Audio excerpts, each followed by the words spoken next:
Bloomberg Audio Studios.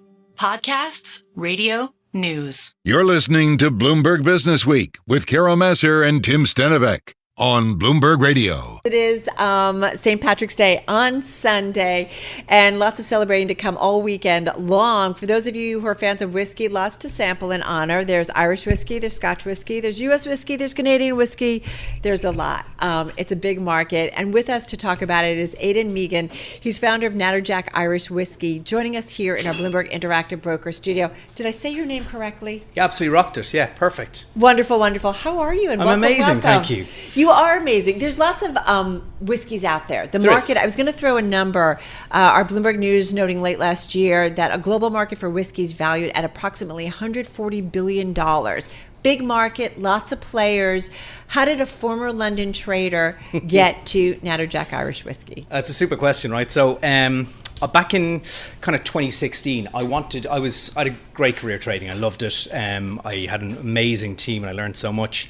But it's kind of abstract, right? So you're looking at a screen. You don't actually hold what you're creating. You're creating wealth, and you're working really hard for something. You never actually hold it. And I was like, I wanted to go away and I wanted to build something that I could hold, right? Yeah. And that was just on a very base level. And I was, I figured. Yeah, but why whiskey? You could hold a pair of shoes. You could hold absolutely. a watch. Well, do you know, interestingly, right? My granddad owned bars, Jack Lasheen, years ago, right? Nice. And I went to see him when I was working. I always worked in restaurants, and that was always my favorite job. Waiting tables was amazing. Being a bartender was amazing.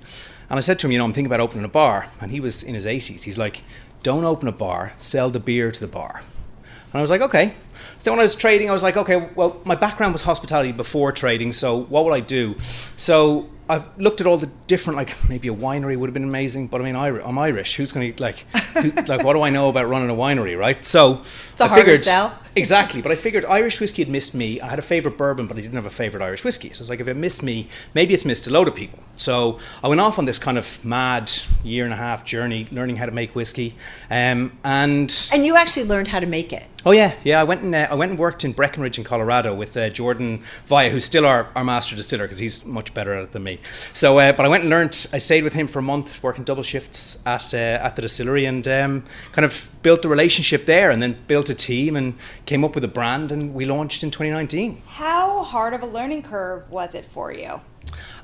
It's interesting. It was the terminology was the hardest, right? So when you go and you go into a distillery, people talk about different things. And the one thing I could never work out was when people said they pitch the yeast, right? I couldn't work it out. It's like, is it a temperature thing? Is it the type of yeast? What is pitch? It means throw the yeast in. Okay. That's it. Okay. But it's an American term. You So pitch the yeast, All right? right. So it sounds easy, but it's not. It actually is really easy. You just really? need to know the amount. Yeah. So there's a huge amount of science behind it. But I learned the art of it as well, and the art of coming up with the flavor profiles, and really working on what flavor profiles I wanted to create. Well, let's go there, because like you, I like bourbon versus whiskey. Mm-hmm. But so tell me, how did you figure out where you wanted to go in terms of the taste profile? So Jordan and I would sit down with samples of what we were going to be able to blend with, and we just talk about it. It's very olfactory, right? So it's what is it you want more of? Do you want more mid-palate sweetness? Do you want more length? And all of these things. And we worked on the blend. I'd fly over with the samples because I was in Ireland at the time. I'd fly over. I'd meet Jordan largely in New York, and we'd work on it that way. And eventually we come up with what we wanted as a flavor profile from the base spirit. Jordan's genius was, he was like, we need to put this into virgin American oak and we need to really ramp up the char. So what we did was with Natterjack Blend 1, which we'll taste in a second, is we put it into ex-bourbon barrels for 3.5 years, which basically it's always all about Irish the whiskey barrels, is. Isn't it? It is. That's where the colour and the flavour comes from, right? Well, now, the base spirit adds a huge amount of depth and complexity as well, but for me, it's a lot about the wood. And so we put it for a year into virgin oak, char number 4, which we sourced from Seguin Moreau in Napa. And we actually took, this is back in 2019, Faye and I took our son Gussie to Seguin Moreau. And we have pictures of him as a 1-year-old with all these flames around the place. Just amazing scenes. Pretty and cool. the smells of cooperages and distilleries are just amazing. So you launched in 2019, 2020, the global pandemic. Right. What was that like? It was a misery, right? So 2019 was amazing. By the end of it, by the end of our first year, which was only kind of 10 months of trading, we were in 6 US markets and 4 global markets, right? And just the world was incredible. I went on this 10-day 5-market trip in the States, and I came back from it. I did Washington, Chicago, New Hampshire, Florida, and New York. Right, I came back and I was like, "Faye, we need to go to the States. Like this is where this is going to live and die." The entrepreneurial spirit of tell me more about your brand exists here very viscerally in a way I didn't find it in Ireland. So I was like, let's go. And this is end of 2019, and we're like, let's go. I want to get back to our guest. Still with us is Aidan Mehigan. He's founder of Natterjack Irish Whiskey here in our Bloomberg Interactive Broker Studio. We're going to sample a little bit in honor of St. Paddy's Day. Before we do, and I'm going to tweet it out, and maybe I can show it for those folks, there's a frog on your label. It's really kind of a cool looking frog. It's a spirited toad, actually, right? Yeah, it is, yeah. It's the only toad indigenous to Ireland, but it's a very Irish toad.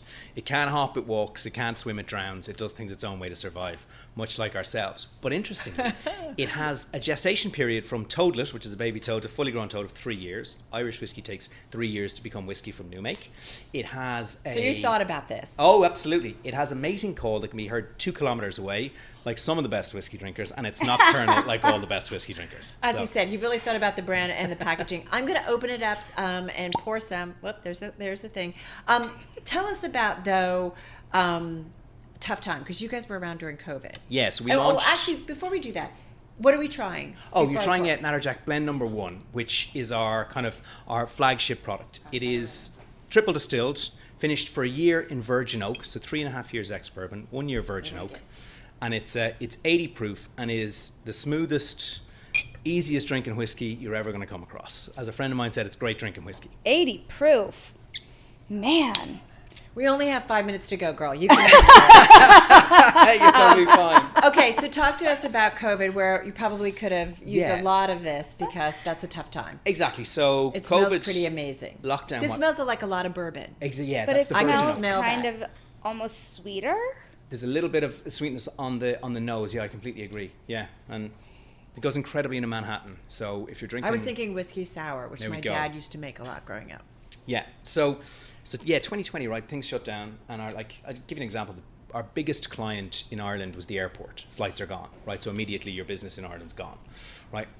Business in the US, we had to pivot from the on-prem to the off-prem. That involved changing, our packaging, that sort of thing. And so what happens is over the time period of the first few months of COVID, you're not having any revenue.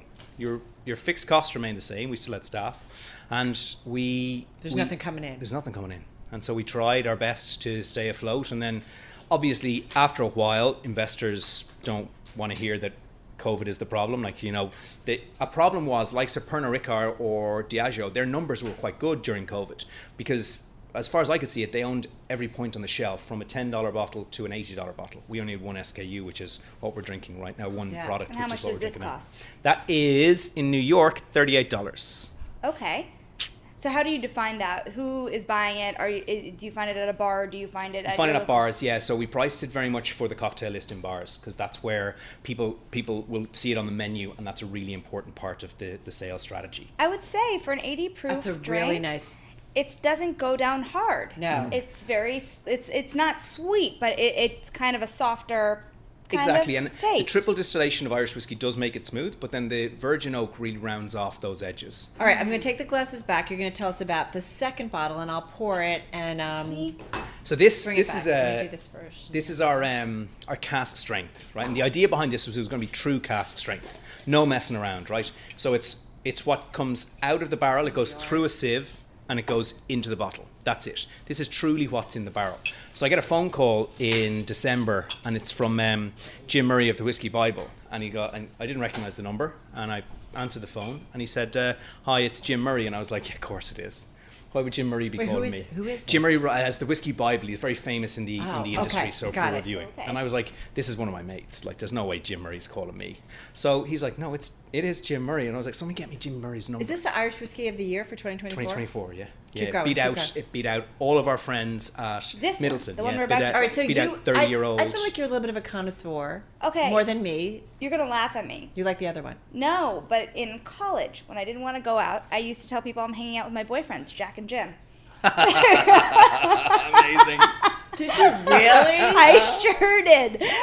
We're news people. We All like right, to we're gonna write and talk watch more about CNN and Bloomberg. There's a definite difference, though. Oh, huge, yeah. And the mouthfeel is different. There's loads of butterscotch on this. Yes. I smell the butterscotch. Yeah, and we were just amazed. So eventually I worked out that it was Jim Murray on the phone, and he said, "You've won Irish Whiskey of the Year. It's the best Irish whiskey I've tasted in years and years. What you've done is incredible." And I was like, butterscotch is "This is cool. amazing."